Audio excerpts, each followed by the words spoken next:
Olá, meus irmãos, Deus os abençoe, em nome de nosso Senhor Jesus Cristo. É um grande privilégio para mim estar aqui mais uma vez para essa conversa e hoje eu quero comentar alguns parágrafos da mensagem A Brecha, juntamente com o Apocalipse capítulo 5, onde o Cordeiro, o nosso parente redentor, Jesus Cristo, veja, toma o livro de redenção, toma o livro de propriedade, veja, ele esteve intercedendo.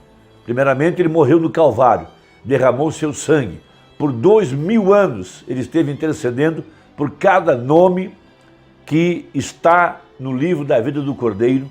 E agora, terminados os dias de sua intercessão, nos dias da voz do sétimo anjo, porque tem que haver um profeta, ou tinha que haver um profeta na terra, para que pudesse receber a revelação, para que pudesse captar os mistérios daquilo que estava acontecendo em Apocalipse 4, quando João vê uma porta aberta no céu e ele sobe, veja, ele é arrebatado para ver os eventos que estavam se desenrolando no ambiente, no mundo espiritual, onde nosso parente redentor, veja, se levanta do trono, veja, e ele vem com suas vestes salpicadas, veja, de sangue, como alguém que esteve pelejando e prevaleceu.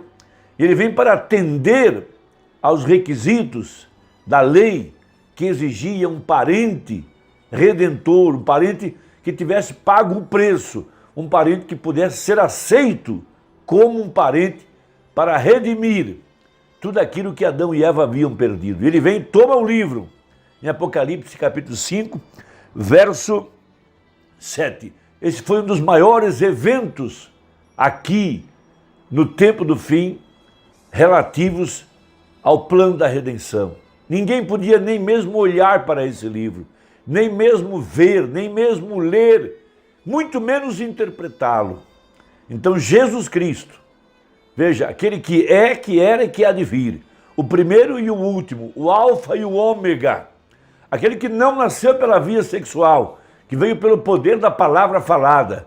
Veja, esse que foi aceito quando foi feito a investigação, se era parente do homem, de que família que ele veio, se pagou o preço da redenção, veja, se tinha amor para realizar a obra. Veja, a exemplo de Boaz e Ruth, ele se apresenta para tomar o livro da redenção. Veja, João chorou, porque se ninguém se apresentasse para tomar os direitos, o livro da redenção, tudo estaria perdido. Veja, ninguém ressuscitaria, a terra permaneceria por tempo indeterminado na mão do invasor. Veja, e João entrou em desespero quando ele viu que a lei requeria um parente, alguém que pudesse pagar o preço. Ele vem e toma esse livro.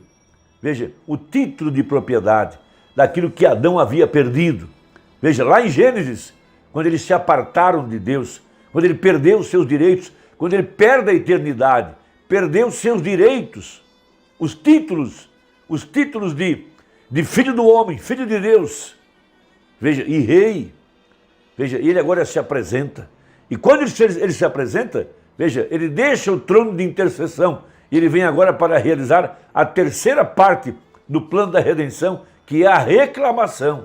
Ele havia pago o preço, havia intercedido, mas nunca havia aparecido para reclamar os seus direitos. E ele vem agora, precisamente, com um documento de propriedade, como aquele que foi aprovado, que foi pesado na balança, veja, e preencheu cada requisito da redenção. Veja, e vem agora para reclamar os seus direitos. E a primeira parte da reclamação é reclamar a sua noiva, para que ela pudesse vir estar ao seu lado. Veja, ele a reclama, ele traz sobre ela agora aqueles direitos que ele conquistou no Calvário. Ele vem agora com um livro na mão, um livro aberto, Apocalipse 10, e vem agora para estabelecer o seu pacto, um pacto de graça com a semente eleita.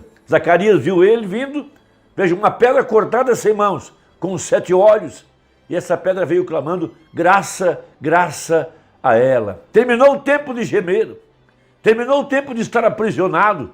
O que é santo será mais santo, o que é limpo será mais limpo, porque ele vem agora para executar o seu concerto, um concerto de graça. Veja, E esse concerto está estabelecido em Hebreus capítulo 8. Ele vem agora para escrever nas tábuas de nosso coração. Veja a sua palavra.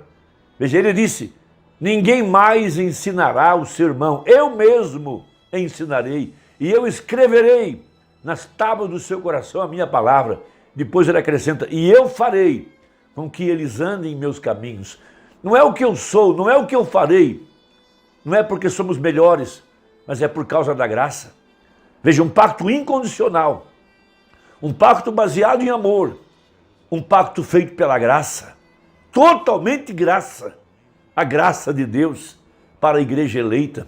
Porque ele agora tomou o livro da redenção. E ele agora toma os seus direitos. Ele vem agora para aplicar a palavra falada.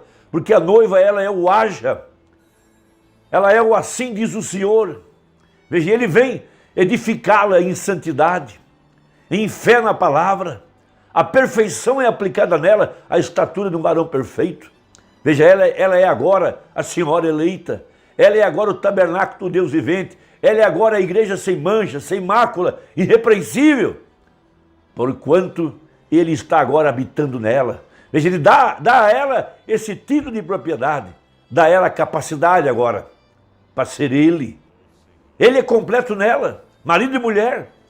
Que grande plano da redenção, meus amados. Então veja, e havendo tomado o livro, os 4 animais e os 24 anciãos prostraram-se diante do Cordeiro, tendo todos eles harpas e salvas de ouro cheias de incenso, que são as orações dos santos. Veja, e cantavam um novo cântico, dizendo, digno és de tomar o livro e de abrir os seus selos, porque fostes morto e com o teu sangue comprastes para Deus homens de toda tribo e língua e povo e nação. Veja, e para o nosso Deus os fizestes reis e sacerdotes, e eles reinarão sobre a terra. Veja, esses títulos de propriedade que Adão havia perdido. Veja, um sacerdote, um acesso perfeito, uma comunhão perfeita, uma comunhão com a palavra, uma comunhão com o Criador, uma comunhão com Deus, andando na luz e refletindo o amor de Deus. Veja, refletindo a glória da Shekinah, refletindo a imagem perfeita da palavra. Uma igreja agora estabelecida na estatura de um varão perfeito, iniciando por fé, fé no sangue. Logo, virtude. Virtude saiu dele quando aquela mulher veio e lhe tocou. Veja, virtude saiu dos lenços e aventais de Paulo. Virtude é colocar as mãos sobre os enfermos. Veja, logo ciência, logo temperança, logo paciência, logo piedade, logo amor fraternal e logo a pedra de coroa. Uma igreja agora, veja, andando na presença da glória da Shekinah, andando na luz. Essa é a igreja, o sacerdócio perfeito. Logo, uma igreja agora com capacidade de reinar. Foi esse o título que Adão perdeu.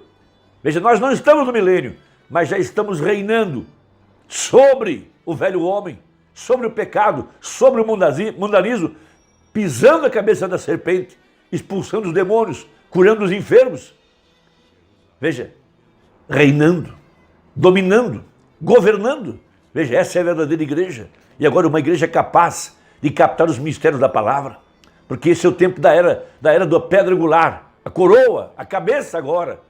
Veja, é para captar os mistérios da palavra. Veja, porque sob esta pedra edificaria a minha igreja. Uma igreja edificada sobre a doutrina dos apóstolos e dos profetas. Uma igreja revelada, uma igreja que as portas do inferno não prevalecerão contra ela. Essa é a igreja, essa é a noiva, essa é a verdadeira igreja do Deus vivo aqui no tempo do fim. Agora veja, na mensagem, a brecha entre as 7 eras da igreja e os 7 selos. Veja, parágrafo 254 e 255. Veja, ele está agora com um livro na mão. Veja, através do seu corpo, que é a igreja. Veja, pregadores, ministros, o quinto de Efésios, chamando a igreja para se colocar ao lado da palavra, porque a palavra é Cristo. E ali há um único lugar provido por Deus para a adoração, que há ao redor da mensagem do dia. Veja, quando nós exaltamos a Jesus Cristo, através da mensagem do dia, veja, nós o estamos exaltando em espírito e em verdade, porque Deus é um espírito e sua palavra é a verdade. Quando nós não exaltamos através da mensagem do dia, e quando nós estamos elogiando aos homens, onde nós estamos louvando aos homens e citando aquilo que homens falam, nós não estamos adorando a Deus, e sim ao diabo. Então veja, e aqui está ele como mediador do altar. Veja, só mais um pouco até haver outros mais que têm de sofrer como vocês. Ele disse isso, as almas debaixo do altar. Mas agora ele vem daqui, neste último selo, o sétimo. Veja, e ele não é mais mediador, ele é rei, rei agora. E o que ele faz? Se ele é rei, ele tem de ter súditos. E seus súditos são aqueles que ele redimiu. E eles não podem vir diante dele até que ele tome os direitos da redenção. E agora ele se apresenta de mediador, onde a morte nos colocou no sepulcro. E ele se apresenta com os direitos. Essa é a mensagem da hora. Essa é a palavra. Veja, agora parágrafo 266 a seguir. Veja, os selos foram abertos. Por quê? Na última era da igreja. Para revelar essas verdades. Porque o Cordeiro abriu os selos e os revelou à sua igreja para juntar seus súditos para o seu reino. Sua noiva. Veja, ó que coisa, ele quer trazer seus súditos para si agora. Veja, ele está executando sua palavra, trazendo à igreja a completa obediência nesse dia. Que é isso? Do pó da terra, do fundo do mar, dos abismos, de todo lugar e de toda parte, das regiões da escuridão, do paraíso, onde quer que eles estejam, ele chamará e eles responderão. Amém e amém. Ele chamará e eles responderão. Nós estávamos dentro de uma sepultura religiosa. Veja, nós estávamos habitando nas regiões, veja, da sombra da morte. Nós estávamos mortos em delitos e pecados. E nós ouvimos a sua voz: sai dela, povo meu. Veja, a igreja sendo chamada, os mortos ainda não ressuscitaram, mas os que estavam mortos dentro do sistema organizado, a primeira parte da voz de arcanjo, já tem se levantado. Veja, era um vale de ossos secos, e agora eles estão andando sobre a terra como um exército. Aleluias! E ele vem para recolher seus súditos, e ele revelou os seus segredos. Eles viram isto. Veja, a necessidade da revelação da palavra sobre esta pedra edificarei a minha igreja. Ele está executando a palavra falada. Veja, e já não há mais tempo. O anjo já levantou, colocou um pé na terra, um pé no mar, e disse: já não há mais tempo. Veja, naquele tempo, o tempo acabou, está concluído. Muito bem. Ele deixa o trono, deixando de ser intercessor, como um cordeiro morto, para ser um leão. Veja, rei para trazer o mundo a juízo. É aí onde nós estamos, amados. Por isso, o profeta usou Lucas 17. Veja, na maior parte de suas mensagens, para falar de segunda vinda, dos dias da vinda do Filho do Homem, para pregar que o reino de Deus já está aqui. O rei já desceu, já foi coroado por seu povo, já vimos ele com a peruca branca. Veja, rei para trazer o mundo a juízo, o qual rejeitou sua mensagem. Ele não é o mediador. Mas, veja, o plano de Deus, a misericórdia pregada, a mensagem da hora. Veja, os eleitos são selados, mas para aqueles que rejeitam, ele derrama uma praga temporária. Nós estamos na pré-tribulação, no quarto selo, pragas caindo sobre a terra, os vulcões estão explodindo, terremotos por toda parte. Veja, inflação por conta de corrupção por toda a sujeira.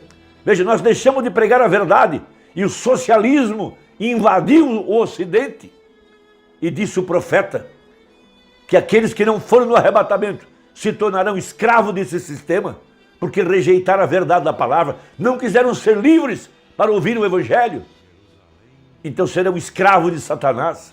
Mas nesse tempo a igreja terá que sair de cena. Veja, porque todos os reinos serão abalados, somente o reino de Deus não será abalado. Então ele vem agora para chamar seus súditos, colocá-los em um lugar seguro. Ele manda um anjo assinalador para assinalar as testas dos eleitos e colocá-los dentro desse reino. Como é que eu entro lá? Nascendo. Seja, sendo batizado com o Espírito Santo nesse corpo. Veja, e o anjo destruidor, aquele que está encarregado das pragas, não pode tocar naqueles que têm um sinal. Veja, ele deixa o trono deixando de ser intercessor, como um cordeiro morto, para ser um leão, rei, para trazer o mundo a juízo, o qual rejeitou sua mensagem. Ele não é mediador. Lembre-se do ensino do Antigo Testamento agora, enquanto nos apressamos, quando o sangue deixava o propiciatório, em que se tornava tribunal. Irmão, que Deus te abençoe, espero que ajude, e até a próxima, se Deus quiser, em nome de Jesus. Amém.